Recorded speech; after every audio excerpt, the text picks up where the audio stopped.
Hello दोस्तों, कैसे हैं आप सभी। आशा करती हूँ अच्छे होंगे और मन लगाकर पढ़ाई कर रहे होंगे। तो आप सभी का स्वागत है आपके अपने यूट्यूब चैनल प्रतिष्ठा हिंदी ज्ञानधारा में। और आज हम बात करेंगे विश्वनाथ, राजशेखर और रुय्यक के विषय में। आज मैंने तीन कवियों को लिया है, इनके विषय में हम लोग अध्ययन करेंगे। वैसे देखा जाए अगर तो आचार्य विश्वनाथ और जो राजशेखर हैं, ये लोग आपके पीजीटी के सिलेबस में लगे हुए हैं। टीजीटी में नहीं है लेकिन पीजीटी के सिलेबस में लगे हुए हैं। और जैसा कि आपको पता है कि परीक्षा जो है पहले पीजीटी की होने वाली है, टीजीटी जो है पोस्टपोन हो गई है, वो अब जुलाई में होगी। तो इसलिए जो है अब हम पीजीटी को ध्यान में रख के उनके भी कोर्सों को कवर करेंगे। इसलिए मैंने जो है विश्वनाथ और राजशेखर और साथ ही साथ रुय्यक, इन लोगों को भी शामिल कर दिया है कि इनके बारे में भी जो भी महत्वपूर्ण पॉइंट बनते हैं परीक्षा में, उन लोगों के बारे में भी हम अध्ययन कर लें। तो ये आपके पीजीटी और जीआईसी विशेष तौर पे अगर देखा जाए तो ये इम्पॉर्टेंट है। और पढ़े रहेंगे तो अगर टीजीटी में भी प्रश्न आ गया, क्योंकि आज के टाइम में सिलेबस से बाहर भी प्रश्न आ जाते हैं, एक दो क्वेश्चन आ गए तो आप उस पर ऑब्जेक्शन भी करेंगे तो कुछ होने वाला नहीं रहता है। बस वो चीज़ें ऐसे चलती ही रहती हैं। ऐसा नहीं है कि उस क्वेश्चन पे कोई आपत्ति जताई जाए तो उसका कोई जो है समाधान निकल के आता है, मान्य कर दिया जाएगा, बस ज्यादा से ज्यादा ये होगा। लेकिन वो क्वेश्चन तो नहीं हटाया जाता ना सिलेबस से, जो आ गया पेपर में। तो इसलिए आपको थोड़ा सा मतलब उस चीज से रिलेट करके और भी एक दो कवियों के बारे में जानकारी प्राप्त कर लेनी चाहिए। तो चलिए आज हम इन्हीं के विषय में पढ़ते हैं और देखते हैं। एक ही वीडियो में तीन कवियों को आज मैंने ले लिया है, क्योंकि छोटा छोटा टॉपिक है तो कवर हो जाएगा आराम से। तो जितने भी लोग अभी तक मेरे चैनल पे फर्स्ट टाइम आए हैं और उन्होंने मेरे चैनल को सब्सक्राइब नहीं किया है, तो उनसे बस एक ही गुजारिश है कि पहले आप मेरी वीडियो को देखिए। अगर आपको वीडियो अच्छी लगती है, ऐसा लगता है कि हाँ ये वीडियो आपके काम के लायक है, तो आप प्लीज़ मेरे चैनल को सब्सक्राइब कीजिएगा। और अगर अच्छा लगे तो आप अपने दोस्तों में भी मेरी जो वीडियो है इसका लिंक शेयर कर दीजिएगा, ताकि वो लोग भी मेरे चैनल को ज्वाइन करके और अपनी पढ़ाई को और बेहतर कर सके। तो ठीक है, फिर शुरुआत करते हैं आज की क्लास में। आचार्य विश्वनाथ जी को देखते हैं। विश्वनाथ की बात करें तो सबसे पहले हम इनका परिचय देखेंगे। और परिचय में अगर बात की जाए तो सबसे पहले हम बात करेंगे नाम की बात करें तो इनका जो पूरा नाम है वो है आचार्य विश्वनाथ। पिता के नाम की बात करें तो इनके पिता का नाम है चंद्रशेखर। पितामह यानी कि दादाजी की अगर बात करें तो इनके दादाजी का नाम है नारायण दास। समय इनका 14वीं शताब्दी है। समय इनका बहुत ही महत्वपूर्ण है, इनका समय अक्सर परीक्षा में पूछा जाता है। और पिता का नाम, पितामह का नाम भी ध्यान रखिएगा। पिता का नाम है चंद्रशेखर और पितामह का नाम क्या है, नारायण दास है। समय इनका 14वीं शताब्दी है। और अगर ऐसे देखा जाए ईस्वी में तो 1300 से 1384 ईस्वी के मध्य इनका समय माना जाता है। और आगे बात करें उपाधियां की, तो उपाधियों में देखिए इन्हें बहुत सी उपाधियां प्रदान की गई है जो कि महत्वपूर्ण भी हैं। तो हम एक एक करके सारी उपाधियों को देखते हैं। तो सबसे पहले इन्हें जो उपाधि दी गई है वो कविराज की उपाधि प्राप्त है, इम्पॉर्टेंट है। इन्हें आलंकारिक की उपाधि भी प्राप्त है। संगीत विद्याधर की उपाधि प्राप्त है, महत्वपूर्ण है संगीत विद्याधर। यहाँ से प्रश्न बना है कि कौन से आचार्य हैं जिन्हें संगीत विद्याधर की उपाधि प्राप्त है, तो वो है विश्वनाथ जी। आगे इन्हें ध्वनि प्रस्थापनाचार्य भी कहा जाता है। नेक्स्ट में देखिएगा तो एक उपाधि इनकी है कला विद्या मालती मधुकर। कला विद्या मालती मधुकर, ये उपाधि भी विश्वनाथ जी को प्रदान की गई है। आगे है संधि विग्राहिक, ये बहुत महत्वपूर्ण है, ये भी उपाधि। संधि विग्राहिक उपाधि किसे प्रदान की गई, आचार्य विश्वनाथ को। और मोस्ट इंपॉर्टेंट है ये अष्टादश भाषा वार विलासिनी भुजंग, ये किसको कहा गया है, ये विश्वनाथ जी को कहा गया है। क्या कहा गया है, अष्टादश भाषा वार विलासिनी भुजंग, ये किसको कहा गया है, तो ये विश्वनाथ जी को कहा गया है, ध्यान रखिएगा। अर्थात इनको जो है अष्टादश यानी कि 18, इन्हें 18 भाषाओं का ज्ञान था, इसलिए इन्हें जो है इसकी उपाधि प्रदान की गई। और इनके विषय में कहा गया अष्टादश भाषा वार विलासिनी भुजंग, यानी कि विश्वनाथ जी जो है उन्हें 18 भाषाओं का ज्ञान था, तो इसलिए ये वाली बहुत ही महत्वपूर्ण उपाधि इनकी है। आपको ध्यान होगा मम्मट को भी यही उपाधि प्रदान की गई है। यहाँ पे देखिए जो लिखा है विश्वनाथ की उपाधि ध्वनि प्रस्थापनाचार्य, ऐसे ही उपाधि जो है मम्मट को भी दी गई है। उनको दी गई है ध्वनि प्रस्थापना परमाचार्य और इन्हें दी गई है ध्वनि प्रस्थापनाचार्य। तो ध्वनि प्रस्थापना परमाचार्य किसे कहा गया है? वो मम्मट को कहा गया है। ध्वनि प्रस्थापनाचार्य किसे कहा गया है? तो ये विश्वनाथ के विषय में कहा गया है, ध्यान रखिएगा। अब हम बात करते हैं इनकी रचनाओं के विषय में।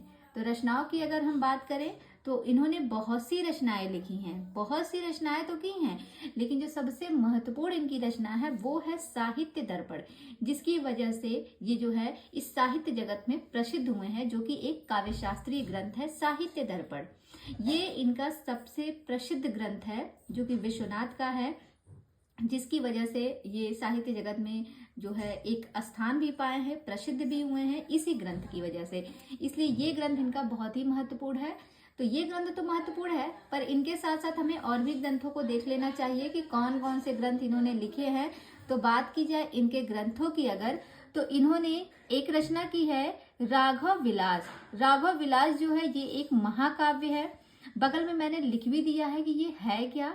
तो जो राघव विलास है ये एक महाकाव्य है। दूसरी इनकी जो रचना है वो है कुवलयाश्रव चरितम। कुवलयाश्रव चरितम ये एक प्राकृत काव्य है। फिर है चंद्रकला। चंद्रकला जो है ये नाटिका है। उसके बाद अगली रचना है प्रभावती परिणय। प्रभावती परिणय क्या है? ये नाटक है। प्रभावती परिणय क्या है? तो ये नाटक है। आगे देखेंगे अगली रचना है इनकी प्रशस्ति रत्नावली। प्रशस्ति रत्नावली जो है ये 16 भाषाओं का क्रमभक है। आगे अगली जो रचना है वो है नरसिंह विजय।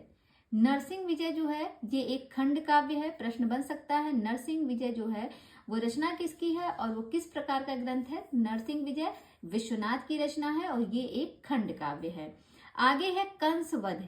कंसवध इंपॉर्टेंट है, ये एक काव्य है। और इसके बाद जो है अगली जो रचना है जो कि बहुत महत्वपूर्ण है वो है साहित्य दर्पण। तो साहित्य दर्पण ये कैसा ग्रंथ है? ये काव्य शास्त्रीय ग्रंथ है। काव्य शास्त्र के अंतर्गत आपने साहित्य दर्पण के विषय में पढ़ा है, जो कि आचार्य विश्वनाथ का ग्रंथ है। सभी लोग इससे भली भांति परिचित भी हैं और इसी ग्रंथ की वजह से जो है ये साहित्य जगत में बहुत प्रसिद्ध भी हुए। और इन्होंने जो है एक टीका भी लिखी है आचार्य विश्वनाथ ने। तो टीका की बात करें तो इन सबसे पहले जानिएगा किस ग्रंथ पे इन्होंने टीका लिखी थी। तो जो विश्वनाथ थे इन्होंने जो टीका लिखी थी वो लिखी थी काव्य प्रकाश दर्पण नाम से टीका। और ये किसके ग्रंथ पे लिखी गई थी? तो ये लिखी गई थी काव्य प्रकाश जो ग्रंथ है उस पर टीका लिखी गई थी। और ये ग्रंथ है किसका? तो आप सभी जानते हैं काव्य प्रकाश जो है ये मम्मट का ग्रंथ है। और मम्मट के ग्रंथ काव्य प्रकाश पर विश्वनाथ ने टीका लिखी थी काव्य प्रकाश दर्पण। देखिए काव्य प्रकाश उन्हीं का ग्रंथ का सीधा नाम है, दर्पण लगा दिया तो ये हो गई टीका आचार्य विश्वनाथ की। और विश्वनाथ जिस ग्रंथ से प्रसिद्ध हुए थे उस ग्रंथ का नाम है साहित्य दर्पण। तो दर्पण शब्द को उठा के इन्होंने इसमें रख दिया। इस तरीके से आप इनको हमेशा याद भी रख सकते हैं कि किसने टीका लिखी? तो विश्वनाथ ने लिखी। अब हम देखेंगे कुछ महत्वपूर्ण बिंदु जो कि विश्वनाथ के विषय में है, उनके जो ग्रंथ हैं उस पर आधारित हैं। तो चलिए देख लेते हैं कुछ महत्वपूर्ण बिंदु जो कि परीक्षा में प्रश्न भी बनते हैं। तो सबसे पहला पॉइंट है आचार्य विश्वनाथ साहित्य शास्त्र के एक सुप्रसिद्ध विद्वान थे। किस शास्त्र के? तो साहित्य शास्त्र के एक सुप्रसिद्ध विद्वान माने जाते हैं। कौन? आचार्य विश्वनाथ जी। अगला पॉइंट है कि जो इनका ग्रंथ है साहित्य दर्पण, ये एक अलंकार शास्त्र विषयक बड़ा लोकप्रिय ग्रंथ माना गया है। जो साहित्य दर्पण है मैंने जैसा कि बताया है कि ये सबसे प्रसिद्ध ग्रंथ इनका यही है और ये एक अलंकार शास्त्र विषयक बड़ा ग्रंथ है जो कि बहुत लोकप्रिय भी है।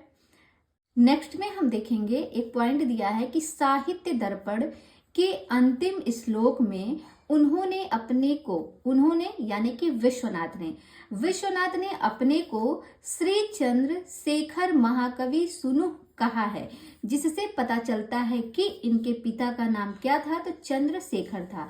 तो ये श्लोक ये पूछ सकता है कि ये जो खुद को जो है श्री चंद्रशेखर महाकवि सुनु किसने कहा? तो ये जो है विश्वनाथ ने जो है उन्होंने स्वयं कहा है। और ये जो है साहित्य दर्पण जो उनका ग्रंथ है उसके अंतिम श्लोक में ये बात कही गई, जिससे पता चलता है कि इनके पिता का नाम क्या था। यहाँ पे लिखा है श्री चंद्रशेखर, तो इनके पिता का नाम क्या था? चंद्रशेखर था। अगला पॉइंट दिया है कि साहित्य दर्पण के प्रथम परिच्छेद में अपने आप को संधि विग्राहिक और अष्टादश भाषावार विलासिनी भुजंग कहा है।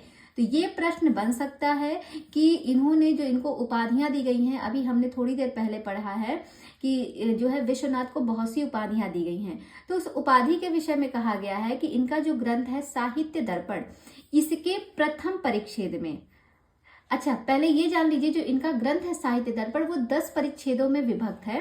तो इसका जो पहला परिच्छेद है उस परिच्छेद के अंतर्गत इन्होंने जो है स्वयं को यानी कि अपने आप को संधि विग्रहिक और अष्टादश भाषावार विलासिनी भुजंग कहा है, अर्थात ये 18 भाषाओं के ज्ञाता थे। ऐसा इन्होंने खुद कहा है, किसी और ने नहीं ये उपाधि दी है। इन्होंने ये उपाधि दोनों स्वयं ही दी है खुद को। और किस परिच्छेद में दिया है? तो पहले परिच्छेद में ही इन्होंने ये बात कही है। तो ये बन सकता है प्रश्न कि ये जो बात कही गई है अष्टादश भाषा वार विलासिनी भुजंग, इस चीज को इन्होंने जो है अपने ग्रंथ में किस ग्रंथ के अंतर्गत कहा है या फिर किस ग्रंथ के किस परिच्छेद में कहा गया है? तो साहित्य दर्पण के प्रथम परिच्छेद में ये बात कही गई है। अगला पॉइंट है, तो आगे हम देखेंगे साहित्य दर्पण के चतुर्थ परिच्छेद में सुल्तान अलाउद्दीन खिलजी का उल्लेख पाया जाता है। तो इम्पॉर्टेंट ये भी है कि जो इनका चौथा ग्रंथ है इम्पॉर्टेंट ये भी है कि साहित्य दर्पण जो है इसका जो चौथा परिच्छेद है उसमें सुल्तान अलाउद्दीन खिलजी का उल्लेख पाया जाता है। तो ये भी प्रश्न बन सकता है कि जो है विश्वनाथ जी ने साहित्य दर्पण के किस परिच्छेद में अलाउद्दीन खिलजी के बारे में बताया है? तो वो है चतुर्थ परिच्छेद। नेक्स्ट में देखिएगा, विश्वनाथ जी ने अपनी रचनाओं में अपने लिए विविध विशेषणों का प्रयोग किया है। और वो विशेषण कौन कौन से हैं? तो कुछ विशेषण मैंने लिखे हैं, वैसे और भी ज्यादा हैं बट ये थोड़े महत्वपूर्ण हैं तो इसलिए मैंने इनका नाम दिया है। तो इन्होंने विश्वनाथ जी ने अपनी रचनाओं के अंतर्गत इस तरह के विशेषणों का प्रयोग इन्होंने स्वयं किया है। तो वो कौन से विशेषण हैं देख लेते हैं। तो सबसे पहले है, देखिएगा, सबसे पहला इन्होंने खुद को कहा है श्री नारायण चरणारविंद मधुव्रत, श्री नारायण चरणारविंद मधुव्रत। दूसरा साहित्यावर्ण कर्णधार, साहित्यावर्ण कर्णधार। फिर अगला कहा है कवि सूक्ति रत्नाकर। अगली जो विशेषता दी है इन्होंने वो है आलंकारिक चक्रवर्ती। नेक्स्ट में है विद्यारवर्ण कर्णधार, विद्यारवर्ण कर्णधार। और आगे कहा है नाट्य शास्त्र दीक्षा गुरु, ये इंपॉर्टेंट है, नाट्य शास्त्र दीक्षा गुरु। और उसके बाद है महापात्र। लास्ट में है आप देखेंगे महापात्र। तो ये जितने भी इन्होंने मतलब रचनाओं के अंतर्गत इन्होंने विभिन्न विशेषणों का जो प्रयोग किया है वो यही सब है, ठीक है। और इसमें जो महापात्र हैं इनको आप ध्यान रखिएगा। आगे देखेंगे तो अगला पॉइंट है कि साहित्य दर्पण कुल 10 परिच्छेदों में विभक्त है जो इस प्रकार है। तो अब हम देखते हैं कि साहित्य दर्पण जो 10 परिच्छेदों में विभक्त है सबके अंतर्गत जो है कौन कौन सी बातें जो है की गई हैं। तो सबसे पहले बात करते हैं प्रथम परिच्छेद की। तो प्रथम परिच्छेद जो है ये इसके अंतर्गत काव्य स्वरूप निरूपण किया गया है, काव्य के स्वरूपों का वर्णन किया गया है। द्वितीय परिच्छेद की बात करें तो द्वितीय परिच्छेद में वाक्य के स्वरूप को दिखाया गया है। तृतीय परिच्छेद के अंतर्गत रसादि का वर्णन किया गया है। तृतीय परिच्छेद में क्या वर्णन किया गया है? रसादि का निरूपण किया गया है। चतुर्थ परिच्छेद की बात करें तो ये महत्वपूर्ण है और इसी के अंतर्गत जो है अलाउद्दीन खिलजी के बारे में भी बताया गया है। तो चतुर्थ परिच्छेद जो है इसमें जो है ध्वनि गुणीभूत व्यंग्य काव्य भेद निरूपण का वर्णन किया गया है। आगे देखिएगा पंचम परिच्छेद की बात करें तो इसमें जो है व्यंजना व्यापार निरूपण है। षष्ठ परिच्छेद यानी कि छठवें परिच्छेद के अंतर्गत दृश्य श्रव्य काव्य के बारे में बताया गया है कि दृश्य काव्य कौन सा है और श्रव्य काव्य कौन सा है। फिर बात करें सप्तम परिच्छेद की, तो सप्तम परिच्छेद के अंतर्गत दोष निरूपण बताया गया है। अष्टम परिच्छेद के अंतर्गत गुण का विवेचन किया गया है। नवम परिच्छेद की बात करें तो इसमें जो है रीतियों का विवेचन किया गया है। और बाद में जो 10वां परिच्छेद है, अगर हम इसकी बात करें तो इसमें शब्दालंकार व अर्थालंकार निरूपण के बारे में बताया गया है। जैसा कि आप जानते भी हैं, कल आपने जो है मम्मट के विषय में जब पढ़ा था, तो मम्मट का जो 10वां उल्लास था, उस 9वें और 10वें उल्लास में शब्दालंकार और अर्थालंकार के बारे में बताया गया था, जिसमें उन्होंने 9वां उल्लास था उसके अंतर्गत शब्दालंकार के बारे में बताया था। और उन्होंने कितने शब्दालंकार माने थे? तो 6 माने थे। और जो 10वां उल्लास था उसमें उन्होंने अर्थालंकार के बारे में बताया था, जिसकी संख्या उन्होंने 61 मानी थी। और यहीं पे अगर विश्वनाथ की बात करें तो विश्वनाथ ने 10म परिच्छेद के अंतर्गत ही शब्दालंकार और अर्थालंकार दोनों का निरूपण किया है। तो इस बात को आप थोड़ा ध्यान रखिएगा। अब हम बात करेंगे कि इनका जो ग्रंथ है साहित्य दर्पण, उस पर कुछ टीकाएं लिखी गई हैं। तो देखिए, कहा जाता है कि ये जो ग्रंथ है, इस ग्रंथ पर अब तक केवल 5 टीकाएं मिलती हैं। तो देख लेते हैं वो 5 टीकाएं कौन कौन सी हैं। तो सबसे पहली टीका है लोचन टीका। ये जो लोचन नाम से जो टीका लिखी गई है, ये अनंत दास के द्वारा लिखी गई टीका है, इंपॉर्टेंट है। दूसरी है विवृत टीका। विवृत टीका जो है ये तर्क वागीश के द्वारा लिखी गई है। अगली टीका है टिप्पण टीका। तो टिप्पण टीका जो है ये मथुरा नाथ शुक्ल के द्वारा लिखी गई है। टिप्पण टीका किसके द्वारा लिखी गई है? तो ये मथुरा नाथ शुक्ल के द्वारा लिखी गई टीका है। आगे है प्रभा टीका। तो प्रभा टीका श्री गोपीनाथ के द्वारा लिखी गई है। और लास्ट है विज्ञ प्रज्ञा टीका। विज्ञ प्रज्ञा टीका ये माहेश्वर भट्ट के द्वारा लिखी गई है। ध्यान रखिएगा, विज्ञ प्रज्ञा टीका जो है वो किसके द्वारा लिखी गई है? तो माहेश्वर भट्ट के द्वारा लिखी गई है। तो जो 5 टीकाएं लिखी गई हैं साहित्य दर्पण पर, जो विश्वनाथ का ग्रंथ है साहित्य दर्पण, उस पर ये 5 टीकाएं लिखी गई हैं। इसके अलावा भी कुछ अन्य टीकाएं हैं, उनको भी हम पढ़ लेते हैं। जैसे कि यहाँ से प्रश्न आए भी हैं, तो एक बार हम इनको भी देख लेते हैं। जैसे एक टीका है साहित्य दर्पण विवृति पूर्ति। ये अत्यधिक प्रसिद्ध टीका है, साहित्य दर्पण विवृति पूर्ति। और ये टीका जो है दुर्गा प्रसाद द्विवेदी के द्वारा लिखी गई है। किसके द्वारा लिखी गई है? तो ये टीका दुर्गा प्रसाद द्विवेदी के द्वारा लिखी गई है, ये ध्यान रखिएगा। और ये बात की जाए ना तो संस्कृत टीकाओं में सबसे अधिक महत्वपूर्ण है, ये सारी संस्कृत की टीकाएं हैं, तो ये ध्यान रखिएगा। आगे है विमला। एक टीका है विमला नाम से, जो कि जीवानंद सागर के द्वारा लिखी गई है, जो कि संस्कृत में लिखी गई है। और अगर बात करें हिंदी में, तो हिंदी में इस टीका को लिखने वाले कौन थे? तो शालिग्राम शास्त्री। दोनों को ध्यान रखिएगा, प्रश्न ये वाला ज्यादा बनता है, हिंदी वाला। देखिए प्रश्न आ जाएगा कि जो विश्वनाथ का ग्रंथ है साहित्य दर्पण, उस पर विमला नाम से टीका किसने लिखी थी? अगर हिंदी में बात करेगा तो हिंदी में शालिग्राम शास्त्री लिखे थे। अगर संस्कृत करके पूछेगा तब आप बताएंगे जीवानंद सागर को। लेकिन अगर कुछ भी नहीं पूछता है और इसमें रहता है तो आप देख लीजिएगा ऑप्शन में क्या देता है। वैसे शालिग्राम शास्त्री के ही बारे में हमें बताना रहेगा, क्योंकि हम हिंदी से तैयारी कर रहे हैं, इस वजह से। आगे बात करें तो अगली जो टीका लिखी गई थी वो थी कुसुम प्रतिमा। कुसुम प्रतिमा नाम से जो टीका लिखी थी वो लिखी थी हरिदास सिद्धांत वागीश के द्वारा लिखी गई है। आगे है लक्ष्मी। एक टीका लिखी गई थी लक्ष्मी नाम से, जो कि कृष्ण मोहन शास्त्री के द्वारा लिखी गई टीका है। तो यहाँ पर हमने जो है साहित्य दर्पण, जो कि इनका ग्रंथ है विश्वनाथ का, इस पर जो महत्वपूर्ण टीकाएं लिखी गई हैं उनको देखा है मैंने। तो यहाँ पे ध्यान रखिएगा, ये जो विमला टीका लिखी गई है ये मोस्ट इंपॉर्टेंट है। और इसके पहले जो मैंने बताया है लोचन टीका, उसको भी ध्यान रखिएगा। साहित्य दर्पण विवृति पूर्ति, जो कि अत्यधिक प्रसिद्ध है, ये संस्कृत की, अगर संस्कृत के अंतर्गत बात करें तो ये टीका बहुत प्रसिद्ध है, जो कि साहित्य दर्पण पर लिखी भी गई है। लिखा किसने था? दुर्गा प्रसाद द्विवेदी ने।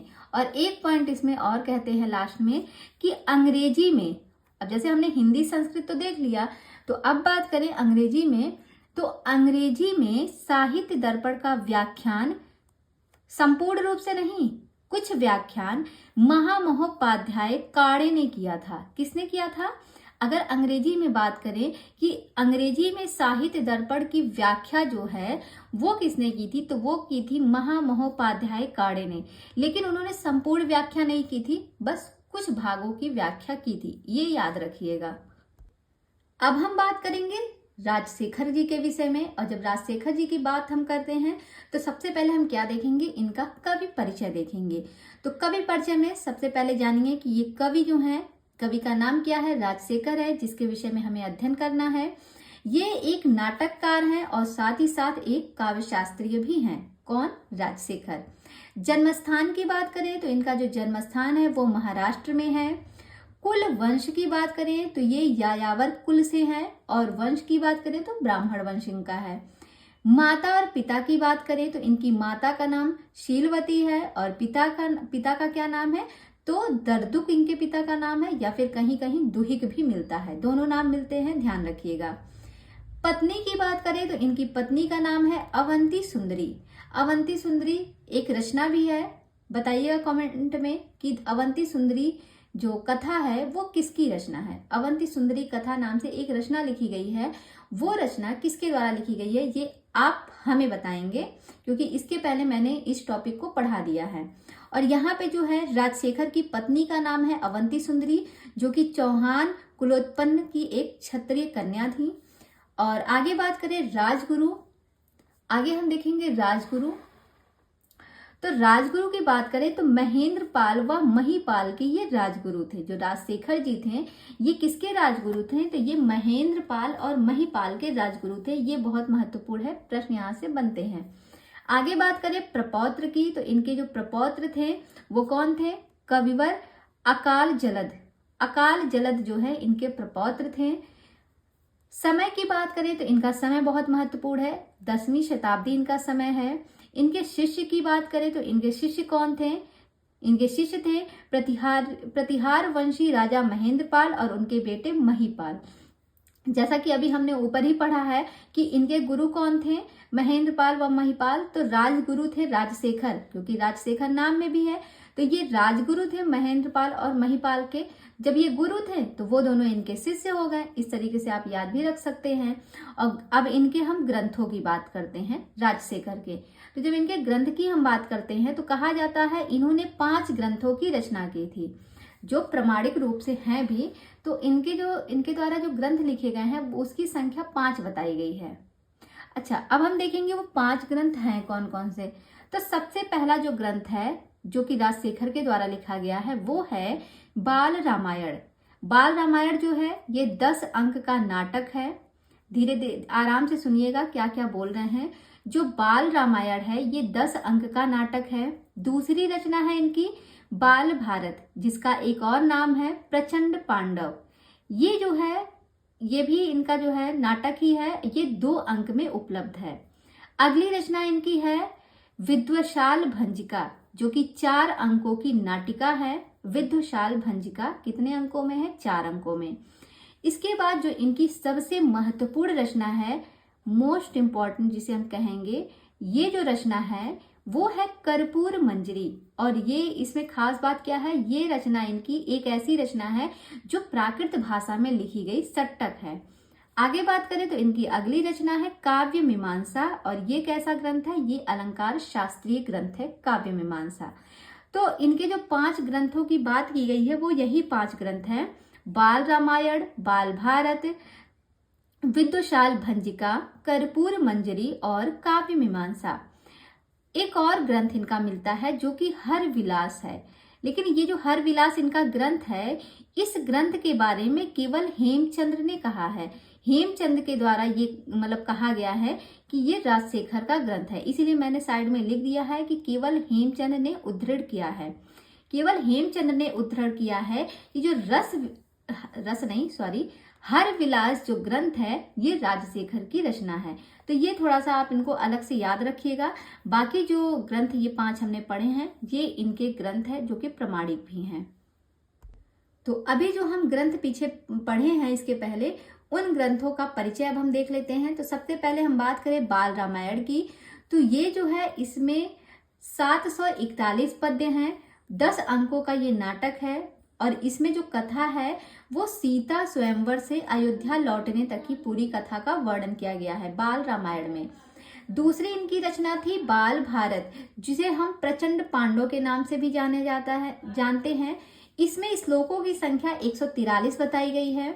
इसके अंतर्गत द्रौपदी स्वयंवर दिखाया गया है, कौरवों पांडवों की ध्रुत क्रीड़ा का वर्णन है और उसके बाद जो है चीर हरण का भी वर्णन इसमें प्रस्तुत है बाल भारत में, जिसे प्रचंड पांडव कहा जाता है। और इसमें श्लोकों की संख्या कितनी है? 143।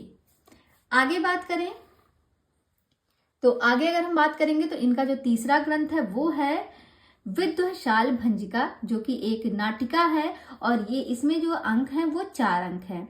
दूसरा पॉइंट है कि राजा विद्याधर मल्ल एवं मृगांकावली तथा कुवलय माला नामक 2 राजकुमारियों की प्रणय कथा का वर्णन है। तो विद्वशाल भंजिका जो नाटिका है इसमें किसका वर्णन किया गया है? तो इसके अंतर्गत जो है राजा विद्याधर मल्ल एवं मृगांकावली तथा कुवलय माला नामक 2 राजकुमारियों की प्रणय कथा का वर्णन है। एक पॉइंट और है इसमें कि राजा की प्रेयसी विद्वशाल भंजिका के नाम पर इस ग्रंथ का जो नाम है वो विद्वशाल भंजिका पड़ा। तो प्रश्न बन सकता है ये जो इस ग्रंथ का नाम पड़ा है विद्वशाल भंजिका, वो राजा की क्या लगती थी? राजा की प्रेयसी थी, ध्यान रखिएगा। आगे बात करेंगे अब हम इनका जो महत्वपूर्ण ग्रंथ है कर्पूर मंजरी, इसके विषय में। तो कर्पूर मंजरी की अगर हम बात करें तो सबसे पहले जानिएगा ये 4 अंकों में लिखा गया है, प्राकृत भाषा में लिखा गया है। इसकी भाषा क्या है? प्राकृत है, महत्वपूर्ण पॉइंट है। विधा क्या है? तो सट्टक है। अंकों के स्थान पर इसमें जवनिका शब्द का प्रयोग किया गया है। जैसे हमने यहाँ पे लिखा है 4 अंक ना, तो यहाँ पे अंक ना होके ये जवनिका में बटा हुआ है, या क्योंकि यहाँ पे अंकों के स्थान पर इन्होंने जवनिका शब्द का प्रयोग किया है। तो प्रश्न बन सकता है कर्पूर मंजरी किसमें विभक्त है? उल्लासों में है, परिच्छेदों में है, जवनिका में है, किसमें है? तो आप बताएंगे जवनिका में ये विभक्त है।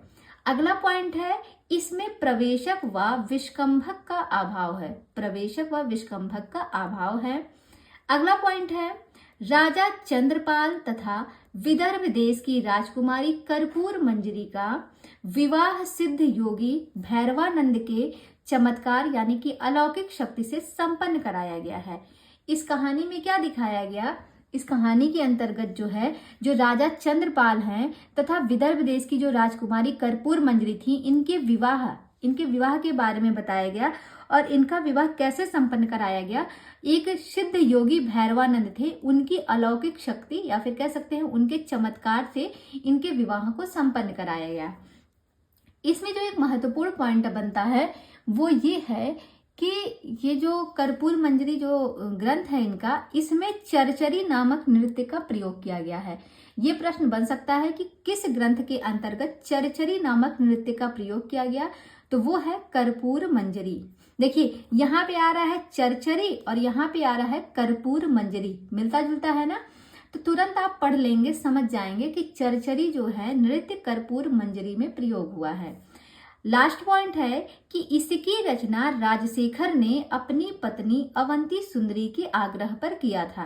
तो ये भी पॉइंट इंपॉर्टेंट ही बनता है कि जो कर्पूर मंजरी की इन्होंने रचना की थी, जिसकी वजह से आज ये प्रसिद्ध हुए हैं, तो वो रचना जो है राजशेखर ने अपनी पत्नी अवंती सुंदरी के आग्रह पर किया था। आगे देखेंगे जो इनका 5वां ग्रंथ है काव्य मीमांसा। तो काव्य मीमांसा की अगर हम बात करें तो ये एक अलंकार शास्त्रीय ग्रंथ है। प्रश्न यहाँ से बनता है कि काव्य मीमांसा जो है किसका ग्रंथ है और किस प्रकार का ग्रंथ है? तो ये एक अलंकार शास्त्रीय ग्रंथ है और इसके अगर विभाजन की बात की जाए तो ये 18 अधिकरणों में विभक्त है। कितने में विभक्त है काव्य मीमांसा? तो ये 18 अधिकरणों में विभक्त है, लेकिन इसका केवल प्रथम अधिकरण जो है वही उपलब्ध है। विभक्त तो है 18 में, लेकिन जो उपलब्ध है वो कितने अधिकरण उपलब्ध हैं? तो वो केवल पहला ही अधिकरण उपलब्ध है। और अगर बात की जाए प्रथम अधिकरण की, तो प्रथम अधिकरण में कुल 18 अध्याय हैं। कितने अध्याय हैं? वही पहला उपकरण जो है, पहला अधिकरण जो है इनका उपलब्ध भी है और उसमें जो अध्याय की बात की गई है वो 18 अध्याय पहले जो है अधिकरण में रखे गए हैं। ये इतना पॉइंट इसमें महत्वपूर्ण है, ध्यान रखिएगा। आगे जो हरविलास इनकी रचना है, जो कि ऐसा किसके द्वारा बताया गया है, केवल हेमचंद के द्वारा ये बात कही गई है कि ये जो रचना है वो जो है राजशेखर की है। पर ये ग्रंथ जो है उपलब्ध है नहीं, इसलिए इसके बारे में ज्यादा पूछा नहीं जाता। पर इसमें यही एक दो पॉइंट है जो आपको जानने चाहिए कि जो हरविलास ग्रंथ है ये एक तो उपलब्ध नहीं है, दूसरा इस ग्रंथ की पुष्टि कौन करता है, तो हेमचंद्र करते हैं कि ये राजशेखर का ग्रंथ है। और तीसरा इसमें जो महत्वपूर्ण पॉइंट बनेगा वो ये है कि इसके अंतर्गत भगवान शंकर के चरित्र को रखा गया है, मतलब भगवान शंकर के चरित्र से संबंधित ये रचना है और ये एक प्रकार का क्या है, महाकाव्य है हरविलास। ये इसमें जो है इतना महत्वपूर्ण पॉइंट है, अगर प्रश्न आएगा तो इन्हीं में से आएगा। आगे हम बात करें तो जो अगले लेखक है रुय्यक, तो रुय्यक के विषय में बस आप ये जानिए कि इन्होंने कौन कौन से ग्रंथ लिखे हैं। इनके ग्रंथों की संख्या तो बहुत है, एक बार हम सारे ग्रंथों को पढ़ देते हैं, पर आप ये जानिएगा जितने भी इनके ग्रंथ यहाँ लिखे हैं इसमें से 5 इनके प्रमाणिक ग्रंथ हैं। बस 5 प्रमाणिक ग्रंथ है, तो फोकस हमें किस पे करना है, जो 5 प्रमाणिक ग्रंथ हैं। पहले एक बार इनके ग्रंथों को पढ़ते हैं। पहला ग्रंथ है अलंकार सर्वस्व, जो कि सबसे महत्वपूर्ण ग्रंथ है, परीक्षा में यहीं से प्रश्न आते हैं। अलंकार सर्वस्व, काव्य प्रकाश संकेत, सहृदय लीला, नाटक मीमांसा, व्यक्ति विवेक विचार, हर्ष चरित वार्तिक, साहित्य मीमांसा, श्री कंठस्त्व, अलंकारानुसारिणी। इसके बाद बात करें तो अगली जो रचना है वो है अलंकार वार्तिक और लास्ट है अलंकार मंजरी। तो ये 11 ग्रंथ यहाँ पे बताए गए हैं। अब हम क्या देखेंगे, जो 11 ग्रंथ बताए गए हैं इसमें से प्रमाणिक कौन सी हैं। तो अब हम देखते हैं इनके प्रमाणिक ग्रंथों की बात करें तो फिर से एक बार हम इसको पढ़ते हैं। देखिए, जो पहला ग्रंथ हमने पढ़ा अलंकार सर्वस्व, ये इनका प्रमाणिक ग्रंथ है और इसमें जो है अलंकारों का विशद वर्णन किया गया है। ध्यान रखिएगा, अलंकार सर्वस्व इनका प्रमाणिक ग्रंथ है, इसके अंतर्गत अलंकारों का विशद वर्णन किया गया है। जो दूसरा ग्रंथ है काव्य प्रकाश संकेत, ये भी इनका प्रमाणिक ग्रंथ है। ये मम्मट का जो ग्रंथ है काव्य प्रकाश, उस पर टीका लिखी गई है रुय्यक के द्वारा, काव्य प्रकाश संकेत। नेक्स्ट में देखिएगा तो इनकी जो अगली रचना है सहृदय लीला, ये भी इनकी प्रमाणिक रचना है। ये एक लघु ग्रंथ है, ये इसकी विशेषता है कि ये एक लघु ग्रंथ है। इसके बाद है नाटक मीमांसा, तो ये प्रमाणिक नहीं है, इसलिए इसके विषय में कोई बात नहीं। आगे है व्यक्ति विवेक विचार, तो जो व्यक्ति विवेक विचार ग्रंथ है ये भी प्रमाणिक ग्रंथ है और इसके अंतर्गत जो है जो महिम भट्ट हैं उनके ग्रंथ पर जो है, महिम भट्ट की रचना है ना व्यक्ति विवेक, तो उन्हीं के ग्रंथ पर जो है ये टीका लिखी है रुय्यक ने, व्यक्ति विवेक विचार, ये टीका लिखी गई है, ध्यान रखिएगा।